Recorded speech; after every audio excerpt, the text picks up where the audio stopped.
Les autorités libyennes ont lancé un avertissement concernant la montée du phénomène de contrebande de voitures vers les pays voisins, notamment l'Algérie.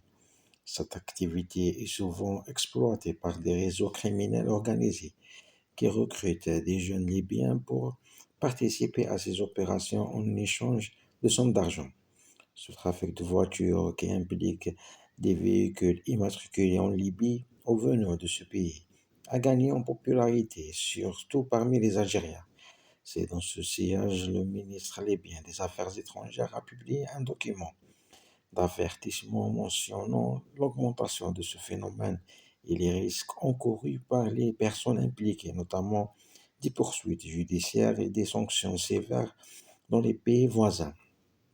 Les autorités algériennes, par exemple, appliquent des sanctions légales qui peuvent aller jusqu'à l'arrestation et la confiscation des biens des individus impliqués dans ce trafic.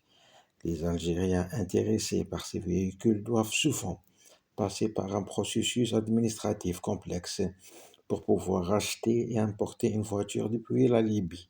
Cela implique d'obtenir une résidence de 6 mois en Libye, ce qui leur permet d'acquérir une carte de résident préalable nécessaire pour l'achat d'un véhicule. Une fois la voiture achetée, elle doit être régulièrement enregistrée en Libye tous les 3 ou 6 mois selon les exigences des douanes libyennes afin de pouvoir la faire entrer en Algérie de manière légale. Ce marché parallèle de voitures libyennes est souvent perçu comme un moyen d'échapper aux frais élevés des véhicules neufs et aux restrictions imposées sur les importations en Algérie.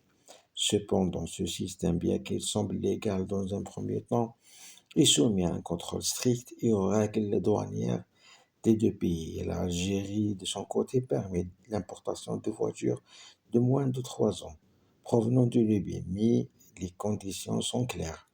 Seuls les résidents libyens peuvent acheter une voiture et la transférer en Algérie.